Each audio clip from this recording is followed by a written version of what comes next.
இந்த 1 லிட்டர் சீ வாட்டர்ல எவ்வளவு கிலோமீட்டர் ஓடும்? 98 கிலோமீட்டர்ஸ் ஓடும். கடல் தண்ணி யூஸ் பண்றோம். அந்த கடல் தண்ணி யூஸ் பண்ணி தான் நாங்க பைக்கை ரன் பண்றோம். கடல் தண்ணியில வந்து நாங்க ஹைட்ரஜனையும் ஆக்சிஜனை பிரிக்கிறோம். அந்த ஹைட்ரஜனை மட்டும் ஃபியூலா கன்வெர்ட் பண்ணி அதை தான் நாங்க பைக்ல ரன் பண்றோம். அதே மாதிரி கடல் தண்ணியில ஹைட்ரஜனுக்கு பெட்ரோலியம் இருக்கிற கலரிஃபிக் வேல்யூ வேற, அதே மாதிரி ஃபிளாஷ் பாயிண்ட்டும் வேற. அதனால நாங்க அதுக்கு வந்து அந்த ஹைட்ரஜன் கேஸ்ன்றது ரொம்ப எக்ஸ்ப்ளோசிவ் கேஸ். அதனால அது கூல் பண்றதுக்கு வேண்டி பின்னாடி நாங்க வந்து கண்டெய்னர்ல 10 ml ஆஃப் கூலண்ட் ஆயிலும் 1 லிட்டர் ஆஃப் வாட்டரும் நாங்க டைரக்டா கார்பரேட்டர்ல கனெக்ட் பண்ணிடுவோம். அப்ப அது கனெக்ட் பண்ணோம்னா என்ன ஆகுதுன்னா, ஒன்ஸ் அந்த ஹைட்ரஜன் கேஸ் ஃபியூலா கன்வெர்ட் ஆகி அந்த இன்ஜின் குள்ள வரும்போது அது ரொம்ப ஹீட் ஆகும். அதனால நாங்க அந்த கூலண்ட் ஆயில் வேணும் பாஸ் ஆனோன்னு இது அதை வந்து கூல் ஆகி it will convert as a smoke and it will produce tar. So இதோட வர்க்கிங் பிரின்சிபல் பத்தி சொன்னீங்க. பட் நம்ம கொஞ்சம் எஜுகேஷன் வைஸ்ல பார்த்தோம்னா நிறைய பேருக்கு வந்து எலக்ட்ராலிசிஸ் ஹைட்ரோலிசிஸ் போன்ற சாப்டர்ஸ்லாம் வந்து 8th இல்ல 9th கெமிஸ்ட்ரியில தான் வரும், 9th பிசிக்ஸ்ல தான் வரும். சோ நீங்க 7th படிக்கும் போதே இவ்வளவு கான்செப்ட் தெரிஞ்சுக்கும் போது உங்களுக்கு இது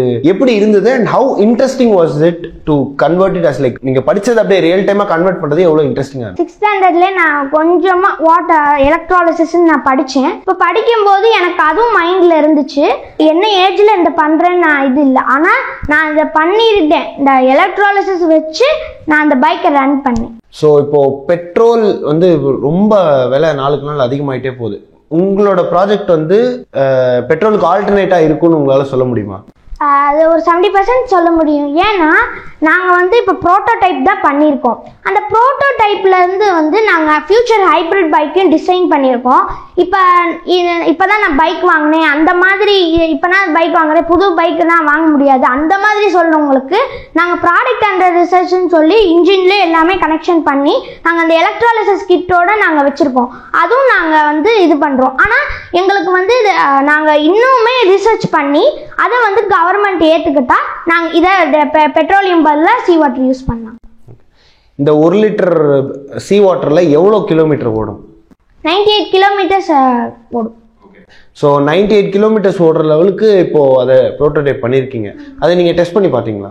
ஆமாம், டெஸ்ட் பண்ணி பார்த்தோம். நாங்கள் எங்கள் சார் ஆனந்த் மேகலிங்கம் சார் வந்து டிரைவ் பண்ணி பார்த்துருக்காரு, அது கரெக்டாக வந்திருக்கு. ஸோ இப்போ இந்த மெடல் வின் பண்ணியிருக்கீங்க. ஸோ இதுலேருந்து உங்களுக்கு எவ்வளோ கான்ஃபிடன்ஸ் கிடைச்சிருக்கு அடுத்தடுத்த ப்ராஜெக்ட்ஸ் பண்ணுறதுக்கு, அடுத்தடுத்த இன்னோவேட்டிவான விஷயம் பண்ணுறதுக்கு? எனக்கு வந்து இந்த கோல்டு மெடல் கிடைச்சோன்னு ஒரு கொஞ்சம் சந்தோஷமாயிடுச்சு. எனக்கு இன்னும் என்ன, நான் ஆக்சுவலாக நான் அந்த ப்ராஜெக்ட் பண்ணும்போது எனக்கு கோல்டு மெடல் எனக்கு டார்கெட்டாக இருந்துச்சு. அதை விட டார்கெட்டே எனக்கு 2 ஸ்பெஷல் அவார்ட்ஸ் தான் எனக்கு டார்கெட்டாக இருந்துச்சு. அப்போ நாங்கள் இந்த கோல்டு மெடல் எங்களுக்கு கோல்டு மெடல் நீங்கள் வின் பண்ணிட்டீங்கன்னு எங்களுக்கு சொல்லிட்டாங்க, ரிசல்ட் இது பண்ணிட்டாங்க. ஆனால் கொஞ்ச நாள் கழிச்சு எங்களுக்கு வந்து ஒரு நியூஸ் வந்துச்சு. அதாவது நான் 2 ஸ்பெஷல் அவார்டு வாங்கியிருக்கேன். எல்லாரும் ஒரு ஸ்பெஷல் அவார்டு தான் வாங்குவாங்க, ஆனால் 2 ஸ்பெஷல் அவார்டு. எனக்கு ரொம்ப ஹாப்பி ஆயிடுச்சு.